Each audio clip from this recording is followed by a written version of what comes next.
Digital Marketing Radio episode 263. Why traditional and digital media marketing opportunities are converging and how to take advantage. Digital Marketing Radio with David Bain. Hi, I'm David Bain and this is Digital Marketing Radio, the show for in-house agency and entrepreneurial marketers who want to stay on top of the latest tools, tactics and trends as shared on DMR by today's modern marketing masters. Have you written off traditional media? Perhaps you've been focusing in on online traffic and not really considering that offline could be just as valuable. Joining me to discuss that on episode 263 of Digital Marketing Radio is a man who taught advanced digital marketing, innovation management, and strategic economics at Harvard University. He's the former head of growth at HubSpot Labs and the current CEO and co-founder of OneScreen, a pandemic-produced startup set on overhauling the archaic out-of-home advertising industry. Welcome to DMR, Sam Mallikarjunan. Thanks for having me. I'm looking forward to it. Yeah, thanks, Sam. Great to have you on here. So you can find Sam over at onescreen.ai. So, Sam, is it a mistake for a digital marketer to specialize on just the one channel nowadays? It is. And it was a mistake that I made for a long time. Like, I wish I had known about out of home when I was at HubSpot. I would have wrapped a bunch of ice cream trucks and just driven them around Salesforce's conference instead of all the weird, Twitter stuff I had to do. It's ironic because, I remember when I was director of marketing for University of South Florida, they wouldn't let me buy Facebook ads because it wasn't an approved marketing expense. We do real marketing here. But they would let me buy bus ads. Now it's almost flipped, right? It's people can buy Facebook ads all day long, but they don't even think or actually have the ability or permission or authority to do things like out of home.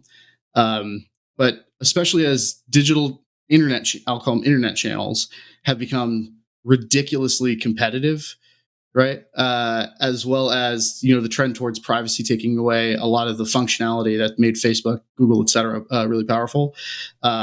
We all need, one, we're all tired of internet advertising. I don't want to do another A/B test on a Facebook ad. But two, we need a new channel for growth and acquisition. And there's a lot of leverage and a lot of opportunity in the things that we've blown off for the last 15 years. I remember 2008 or so working as an in-house marketer, and what you're saying is absolutely spot on. I remember it was so easy to spend £10,000 on a magazine, but to get permission to spend £50 on some online trial was so challenging, and so many hoops had to be jumped through to do that. Do you think all digital marketers should be aware of more traditional offline opportunities? Should every marketer be doing this, or is it just a case of a few doing this, and it's quite right for a few just to focus on digital?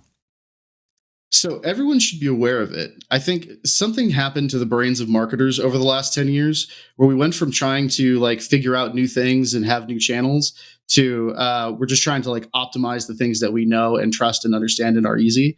Part of that is the pressure from the CFO and CEO. Marketers went from being seen as the team that sits in the corner playing with crayons to having to draw a direct line from every dollar out to a dollar in revenue back in.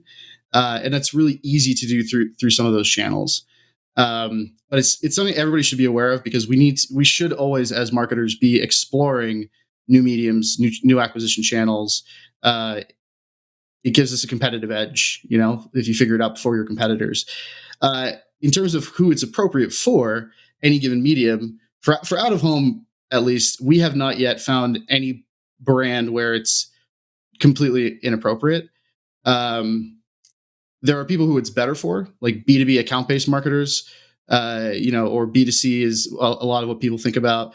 But we haven't yet found anybody where it's there's nothing you can do in out of home because it's something that your competitors, I almost guarantee you, are not doing.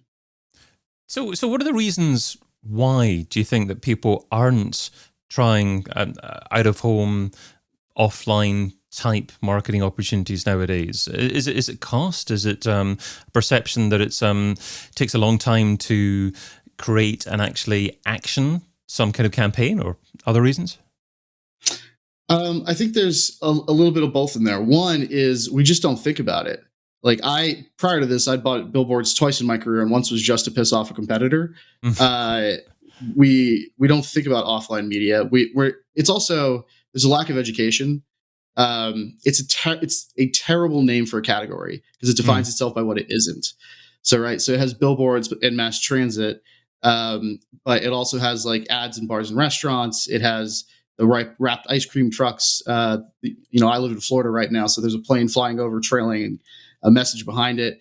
Like it's so big and hard to ingest and understand, that there's just like a cognitive load there, and people don't know like what's possible. And then the other thing is, has historically been very, very hard.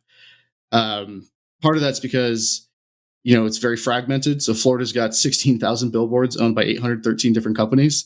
Wow. So if I gave you exactly as good analytics as you have on Facebook and Google, but it takes you 6 weeks of calling 40 different companies to launch a campaign, you're still not going to do it. And then the other part is, marketers have to get comfortable with a little bit more uncertainty in terms of the analytics. Again, like the pendulum swung way too far. We went from measuring nothing to having to measure absolutely everything, and we like the click. There's a middle ground there where you can combine the art with the data science. So it's actually, I think there's a misconception about the cost. On a CPM basis, it's one of the cheapest. It's far cheaper than internet advertising. And in terms of how much budget you have to spend or how much something individually costs, I mean, as long as you're not doing Times Square in New York City, it's 50% of the inventory goes unsold every month. So it's surprisingly cost effective. Wow. So I'm just thinking about giving someone the opportunity to perhaps test out-of-home advertising. How much time does it take between inception and actually getting a campaign up and running? And what's a reasonable initial budget to test something out? Yeah, we generally push people towards doing smaller campaigns in the beginning, unless you've done out of home before, so you have a baseline of data. So we'll have people like pick one city, one area, one target audience, and then see the data that comes through. Measure: did somebody drive past your billboard? Did they then go visit your website? Or did they then go to like a location that you're trying to drive them to, et cetera, using that third-party mobile app data that we've used on mobile advertising for 5 years, but has never been pointed at out of home.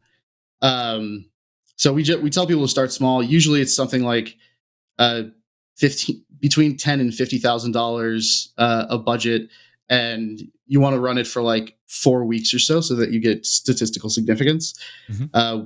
We get these people coming to us and they're like, they want to do these like $2 million campaigns. But if you don't have a baseline of data, you don't have an intelligent way of planning it.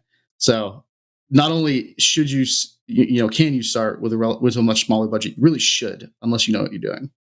And what kind of initial call to action is worthwhile considering? Are we only talking about brand and brand uplift, or are there much more intelligent ways to measure the success of this? There's much more intelligent ways. You can definitely manage and measure brand uplift, but that we've been able to do for a long time. Being able to track things like app downloads, website visitation, or do Target's ads lead to an increase in people actually going to Target that were exposed to it? There's good analytics out there in terms of being able to track those conversions. And like BetMGM is our biggest customer, and they're solving for like a cost per account creation, right? So you can absolutely solve for brand awareness, but it can also be an acquisition channel. You can drive leads, you can drive e-commerce sales, you can drive retail sales, and then you can measure that on an ongoing basis and improve your campaign over time. See which billboards actually do work, and then double down on those learnings. And at what stage in the customer buying journey does out of home actually fit best? Are we talking about general awareness to begin with, or is it possible to do some form of remarketing to people that have already heard of you in some way? So another common misconception is that out of home is mostly for big brands like McDonald's or Pepsi. But there's really good data on this from Northeastern University. Out of home favors what we call challenger brands. So startups, for example, were really popular with startups because your biggest challenge is nobody knows who you are, right? So being able to create that reach, create awareness, drive an increase in Google search volume, and then you can have your Google AdWords be more effective.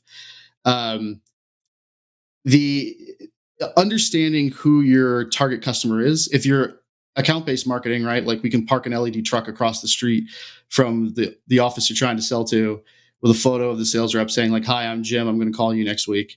There's this, you can do that. But if you can define who you want to reach and what's the outcome you want to drive, you can use it throughout the entire funnel. It can be used to definitely drive like brand awareness.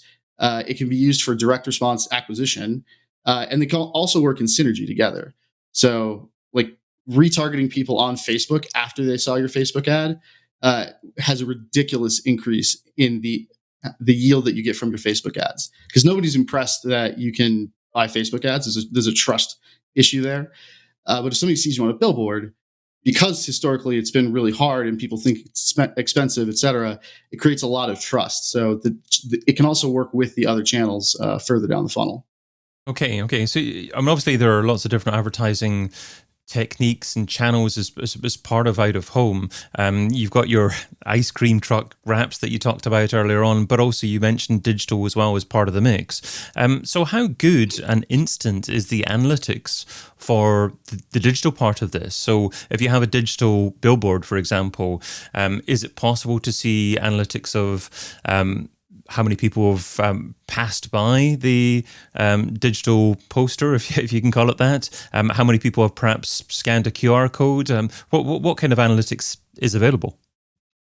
Yeah, QR codes you can get, but from an analytics perspective, the universal like adoption of mobile devices has been really good for offline media. Because you can count the number of cell phones, for example, that are going past a given billboard. You could buy that third-party data from, I think we have 48 different data partners that we're getting data from. And then so you can get really good, pretty granular data in terms of website visitation, and any one of those metrics. It's not 100%, but I tell the team all the time, you don't have to outrun the bear. You just have to outrun your buddy, right? Like you need enough information that you can optimize the campaigns over time. So you have that feedback loop of knowledge, and then you can improve the campaigns. But again, the dirty secret of out of home is that it is actually, even if you can only measure 10% of the revenue lift, like for BetMGM, we probably only actually detected 10% of the value that they got, it's still an ROI positive channel because it's relatively inexpensive to deploy.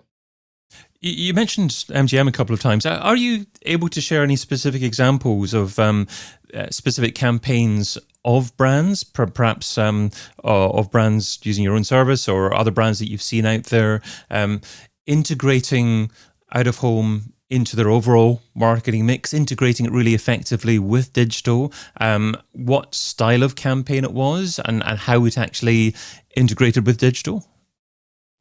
Yeah, my favorite story is a company called Segment. They worked with one of our supply side partners, Rapify, which does wrapped cars, on account-based marketing, selling to specific businesses. And they ended up they stopped spending money with Rapify because they had converted all of their accounts. It's the It's the most satisfying and simultaneously frustrating reason that you could ever have to lose a customer. It is part of what makes out of home a challenge, though. Is just it's overwhelming. Like the internet is small. It's confined to a flat surface with just these two screens, either a mobile device or a desktop or a laptop. It's a very sort of controlled environment for marketers. We understand it. Out of home, people don't know what's possible, and that's the problem we're trying to solve. Right? Is you should be able to say, here's the audience I'm trying to reach, here's the outcome I want to drive, and then we should be able to say, here are the things that are relevant to that. Um, I like MGM as an example because they were literally solving for cost per account creation. And that's, you know, the brand marketers need to get better about using data, and performance marketers need to get more comfortable with, Not using having data. less precise data. Yeah. Not using data, but people like me ruined the profession of marketing. Right. We spent so much time telling everybody that they have to measure everything. Mm, And marketing is a social science, right? yeah. It's economics. It's a social science. This isn't physics. And so we've got to get a lot more comfortable with the fact that we're not going to be able to measure everything perfectly. But, I told you earlier, this is the most fun I personally have had doing marketing since they invented paid social ads. It's just, there's a huge breadth of things that can be overwhelming for marketers. So, the analytics are quite good. The biggest issue is the friction and fragmentation. So until we're done building it, there's never been a way to like buy from 40 different media owners all Mm. in one click. And then there's never been that sort of feedback loop of data to say, for MGM in one of the cities we ran, billboards did really great for them. In another city, Salt Lake, place-based ads inside sports bars actually outperformed the billboards. And that's an interesting insight by itself. But what's most interesting is that we know that insight exists and that you can be the best at getting better. I'm just thinking about how a marketer would combine the data. I guess that you could potentially provide them with more digital data, something like Google Analytics or maybe Google Data Studio, to actually see the value of one against the other. If someone was actually wanting to compare Facebook advertising against some form of out-of-home advertising, would something like Google Data Studio be a good way of doing this? You could, if you wanted to look at just like lifted traffic or something like that. But I would suggest working with a company like, for example, our favorite data partner is Accretive Media, and get a pixel set up on your website. So you're getting that conversion data. And then you can do a Facebook in one city and out of home, and then do Facebook in another city, but not out of home. Okay. Or you can actually do a holdout test where you measure the effectiveness of your Facebook ads for people who were exposed to the billboards or whatever you're doing, and then the effectiveness for people who weren't. So like we saw a 50% decrease in cost per click by retargeting people after they drove past our billboard. But we were able to compare that Facebook ads campaign to people who weren't exposed. Is it worthwhile having a specific URL on a billboard to measure call to action for that particular medium, giving a special offer and asking people to go to your domain.com/billboard or whatever? Or will most people end up just going to your homepage? It's not so measurable like that. Yes. I mean, out of home media is, again, especially depending on what you're doing. If you're doing billboards, you've got a little bit of their attention for a few seconds. If you're doing ads in the backs of Ubers, you have kind of a captive audience. You have their undivided attention for the 20, 30-minute Uber ride.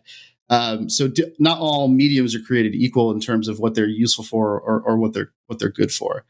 And that's again part of the challenge, is helping people understand like what medium is appropriate for which type of marketing activity or marketing campaign. Is it ever going to be the case for some sectors that it's worthwhile just focusing on out of home, or is it likely that a mix is always going to be best between offline and digital? I mean, I think a mix is always going to be best. The issue with the internet channels, because there's digital out of home, which is technically digital, so I call them online and offline. For online advertising. We've gotten really good at it, right? So do your AdWords, do your Facebook, but understand that it is a strategic risk to your business to be really dependent on one channel. One, there could be like big changes to it, like the privacy regulations that make them less effective. But two, your competitors are probably also really good at it. Like, marketing, just think about SEO, right? In 2006, I got a cigar website to rank for the term health insurance just because I was bored. Marketing used to be kind of easy. Now, like every company has SEO, they have PPC. Like that competition has made it so that those are kind of table stakes. It's not a differentiator. It's something you have to do. The offline media is the opportunity to be ahead of your competition, your customers. Can you do just offline? Absolutely. Again, depending on who you are. If you're an account-based marketer, I'm telling you, like wrap the ice cream truck, park it across from their office, right? Or if you're trying to get somebody to physically go somewhere, out of home advertising is better at that than online advertising, because offline advertising has context. So my favorite story: we've got an advertiser who's a liquor store in Boston, and there are 3% of people who go to the liquor store and then go to work. So where their mobile device spends 8 hours a day. Super interested to find out who those people are. But in general, right, like out of home lets you say, don't show ads to people when they're on their way to work. Facebook and Google don't have that kind of granularity. So the context of what's going on around you matters, and we know that intuitively, but the internet doesn't generally let you control for that. Wrap the ice cream truck and park it outside their work. I love that as well. It's just it used to be probably more common sense thinking in marketing, but it's so out of the box thinking when it compares with what so many digital marketers are doing nowadays. It's incredible. Sam, let's segue to part 2 of our discussion. It's now time for your thoughts on the state of digital marketing today. So moving on to secret software. So Sam, share a lesser known MarTech tool that's bringing you a lot of value at the moment and why that tool is important for you. So I won't say HubSpot because that's the obvious answer. I worked there for 8 years and I have a free subscription. So that's kind of cheating. If you haven't checked out HubSpot though, you should. It is ridiculously powerful. It's really easy to use. It powers the majority of our MarTech stack.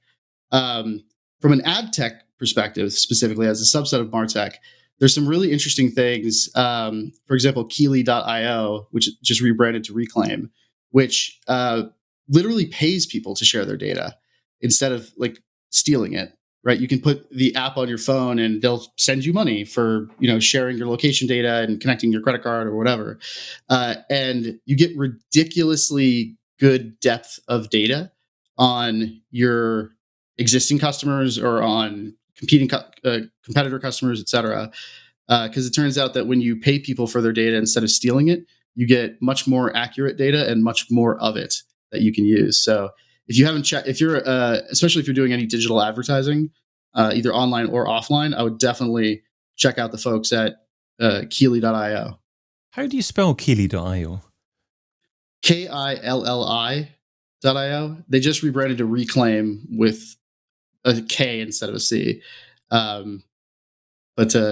Yeah, you should. If you Google anything close to it, you'll find them. They're brilliant. The domain's actually reclaimyours.com, and the K is instead of the C in reclaim, of course, as you say. It's perhaps a bit challenging to say in audio form or video form, but I'll make sure the link to that is in the show notes at digitalmarketingradio.com. But let's move on from something that you currently use to something that you're going to use. So that is next on the list. So what's one marketing activity or tool that you haven't tried yet, but you want to test soon? I really want to try more of the account-based marketing tools. There's good stuff out there, like Terminus and some of these other ones. One, it's a perfect fit for us, right? Because we're marketers marketing to marketers about marketing, right? Two, we're way more popular with account-based marketers, as you and I have talked about, than we had expected. And I think account-based marketing platforms used in synergy with the offline marketing, I think are going to be ridiculously powerful. Because if you want to sell to HubSpot, I can tell you the roads their employees take to go to and from work, and it's not the major highways that you'd think. I can tell you what bars and restaurants they go to, where you can buy ads inside the bars and restaurants.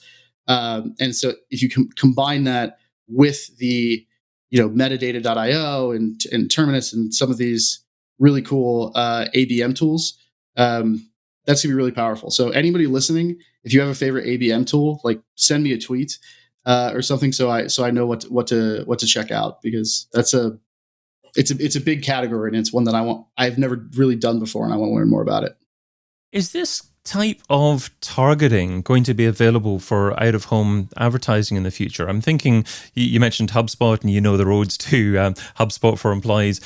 What about, other companies that you want to target, or employees of certain companies? Obviously, it's fairly easy to know where the office is. It should be fairly easy to know which routes employees take to go there.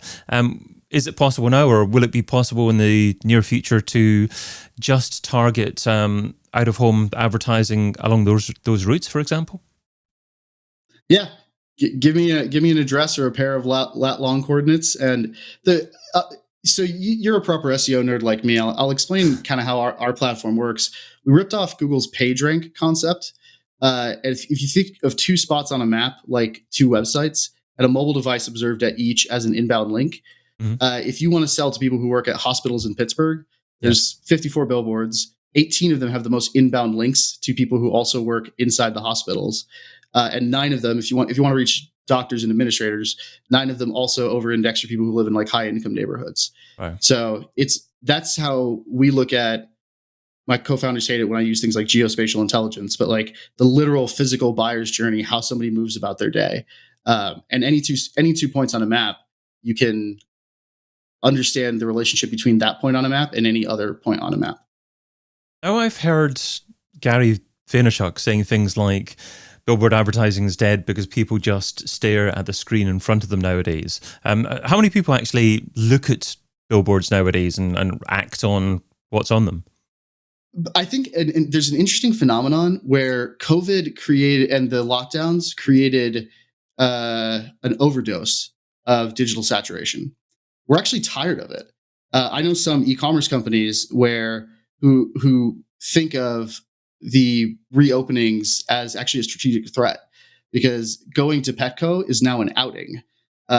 People want to get out of home. We've been staring at Zoom screens and TV screens and our cell phones so much that the overexposure has actually made us more interested in looking up.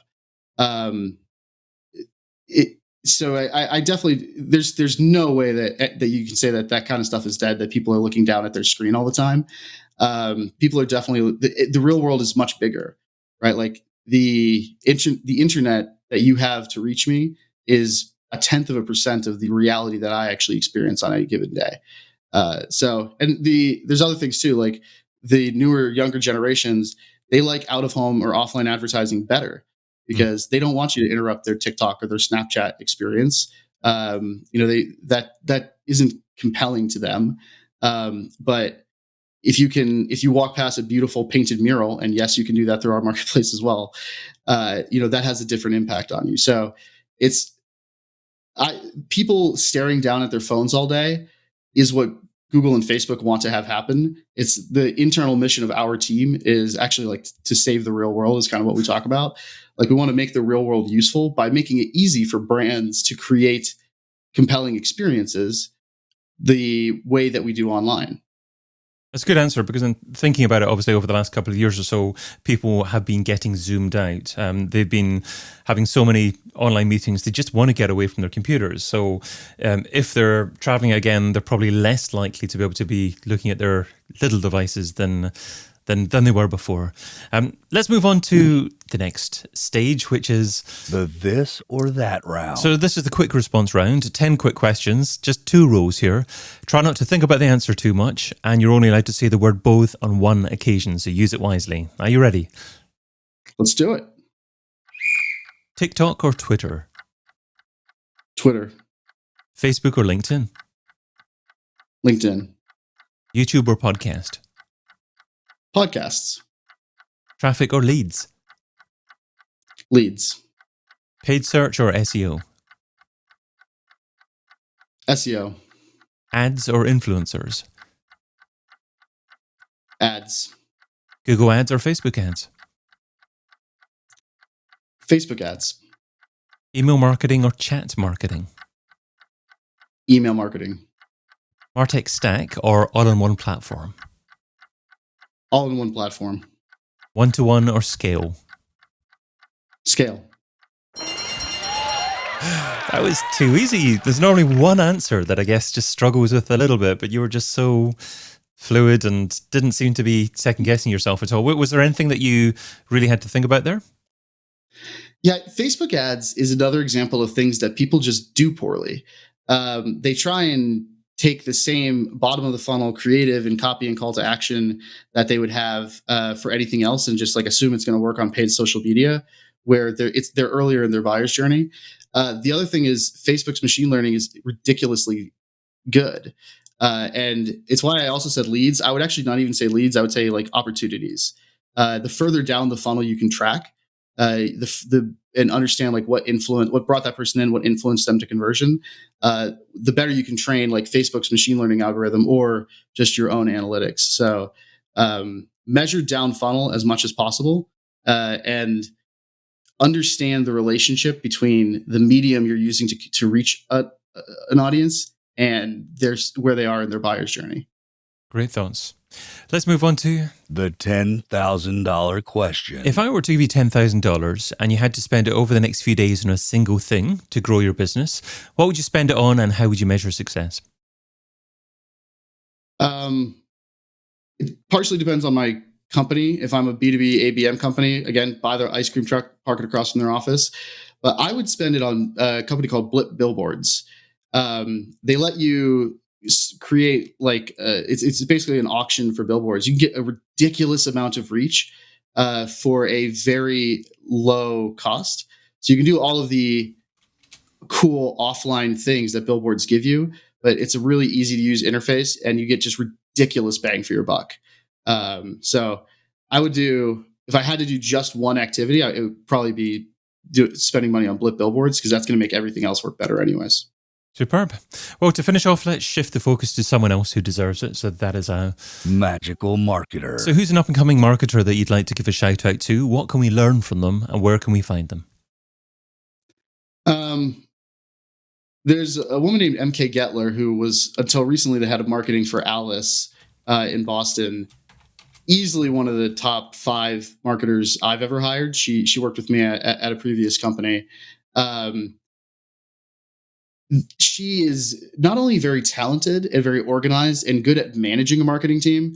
By the way, never take marketing advice from somebody who's never actually managed a marketing team, right? Like I get so annoyed when somebody goes up on stage and tries to tell marketers what to do and they have no idea what they're talking about. But keeping an open mind. I remember when she ran an experiment where it's like, we'll give you a $25 gift card if you take a demo of our SaaS platform. I'm like, there's no way that's going to work. People are just doing it for the gift card or whatever. But it actually converted at exactly the same rate, and we were able to get a much bigger increase. So keep somebody who's keeping an open mind to things beyond just the usual suspects in terms of marketing. Also just a great people manager. Follow her on LinkedIn. She just posts really insightful things about how to manage people, which matters. It's always mattered, but it matters now more than it ever has in the past. This was episode 263 of Digital Marketing Radio, where Sam Mallikarjunan from OneScreen shared some great advice about out-of-home advertising. Some people call it offline. It's perhaps not completely offline. It depends on how connected it is, but there's a lot of opportunity out there. One great example was, of course, just take an ice cream truck, wrap it, and then put it outside your prospective customer's office and just watch them embrace your brand, or at least actually get the results back from them embracing your brand. You talked about perhaps having a minimum budget of $10,000 initially to get on going with things, but there are so many digital marketers out there just aren't taking advantage of this. They're glued on Facebook, they're glued on Google Ads, perhaps just on SEO. But whatever your specialty is, consider the impact of offline, and hopefully this conversation with Sam gave you a lot to think about. Now, Sam, your secret software was Reclaim Yours. Your next on the list was Account-Based Marketing Tools, and your magical marketer was MK Gettler. I will make sure that all the links to all the resources that you mentioned there are in the show notes at digitalmarketingradio.com. Sam, what's the best social platform for someone to follow you and to say hi? Find me on Twitter. I'm at Mallikarjunan, and I know you can't spell that, but Google anything even close to that, and I'll come up. Okay, I nearly got the pronunciation of your surname right. Maybe not quite. It's an interesting one, but thanks so much for coming on the show again. I've been your host, David Bain. You can also find me producing podcasts and YouTube shows for B2B brands over at castingcred.com. Until we meet again, stay hungry, stay foolish, and stay subscribed. Aloha. DigitalMarketingRadio.com. DigitalMarketingRadio.com. Digital Marketing Radio, Digital Marketing Radio, DigitalMarketingRadio.com.